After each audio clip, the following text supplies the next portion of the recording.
রহস্যে মোড়ানো মহাকাশের পদে পদে লুকিয়ে রয়েছে বিপদ।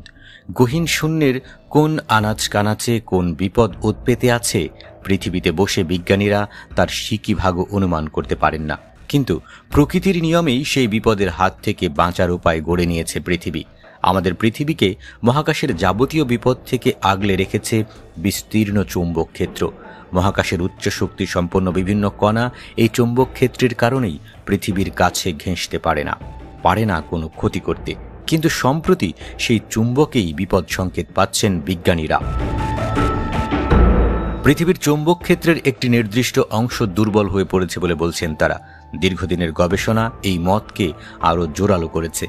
দক্ষিণ অতলান্তিক সাগরের কাছে চৌম্বক ক্ষেত্রের ওই দুর্বল অংশটি তারা খুঁজে পেয়েছেন। যতই দিন গড়াচ্ছে চুম্বকের শক্তি ততই কমছে, এমনকি দুর্বলতার পরিধিও বাড়ছে। বিষয়টি ভালো সংকেত বলে মনে করছেন না বিশেষজ্ঞরা। বিষয়টি নিয়ে তারা বেশ চিন্তিত এবং উদ্বিগ্ন। ইউরোপীয় মহাকাশ সংস্থার সোয়ার্ম স্যাটেলাইট কনস্টেলেশন দীর্ঘদিন ধরে পৃথিবীর চৌম্বক ক্ষেত্রের এই দুর্বল অংশকে পর্যবেক্ষণ করছে। সম্প্রতি এই সংক্রান্ত গবেষণার ফল প্রকাশিত হয়েছে physics of the earth and planetary interiors নামের পত্রিকায়। 2014 সাল থেকে 2025 সাল পর্যন্ত দীর্ঘ 11 বছরের পর্যবেক্ষণ অনুযায়ী দক্ষিণ আমেরিকা মহাদেশের দক্ষিণ পূর্ব প্রান্তে দক্ষিণ আটলান্টিক মহাসাগরের উপর একটি নির্দিষ্ট অংশে চৌম্বক ক্ষেত্র দুর্বল হয়ে পড়েছে। ধীরে ধীরে চৌম্বক শক্তি উধাও হচ্ছে সেখান থেকে, আর তাই এই অঞ্চলটির নাম দেয়া হয়েছে সাউথ আটলান্টিক অ্যানোমালি বা SAA। 20 শতকে দক্ষিণ আটলান্টিকের কাছে চৌম্বক ক্ষেত্রের অস্বাভাবিক আচরণ বিজ্ঞানীদের চোখে প্রথম ধরা পড়েছিল। এই অঞ্চলের মধ্য দিয়ে কোনো মহাকাশযান গেলে বারবার উচ্চ রেডিয়েশন অনুভূত হতো, ফলে মহাকাশযানে যান্ত্রিক ত্রুটি অনেক বেড়ে যেত।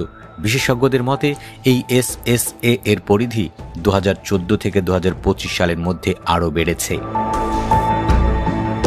ডেনমার্কের প্রযুক্তি বিশ্ববিদ্যালয়ের অধ্যাপক ক্রিস ফিনলে বলেছেন, দক্ষিণ আটলান্টিক অ্যানোমালির দক্ষিণ আমেরিকার দিকের অংশের চেয়ে আফ্রিকার দিকের অংশ বেশি পরিবর্তিত হচ্ছে। এই অঞ্চলে বিশেষ কোনো ঘটনা ঘটছে, যে কারণে এখানকার চৌম্বক ক্ষেত্র দুর্বল হয়ে পড়ছে। ভূপৃষ্ঠ থেকে প্রায় 3000 কিলোমিটার গভীরে যে গলিত লোহার স্তর রয়েছে, মূলত তার মাধ্যমেই তৈরি হয় পৃথিবীর চৌম্বক ক্ষেত্র। বিজ্ঞানীদের মতে 2020 সালের পর থেকে আফ্রিকার দক্ষিণ পশ্চিমে আটলান্টিকের উপর চৌম্বক ক্ষেত্রের নির্দিষ্ট একটি অংশের শক্তি হু হু করে কমছে। পৃথিবীর চৌম্বক ক্ষেত্র কোথাও শক্তিশালী, কোথাও খানিকটা দুর্বল। কৃত্রিম উপগ্রহের পর্যবেক্ষণ অনুযায়ী গত 11 বছরে সাইবেরিয়ার উপরে চৌম্বক ক্ষেত্র বেশি শক্তিশালী হয়েছে, আবার কানাডার উপর এর শক্তি তুলনামূলক কমেছে। ভবিষ্যতে সোয়ার্ম স্যাটেলাইট চৌম্বক ক্ষেত্র সম্পর্কে আরও তথ্য দেবে বলে আশাবাদী বিজ্ঞানীরা। তখন চৌম্বক শক্তির এই পরিবর্তন আরও ভালোভাবে বুঝতে সুবিধা হবে তাদের।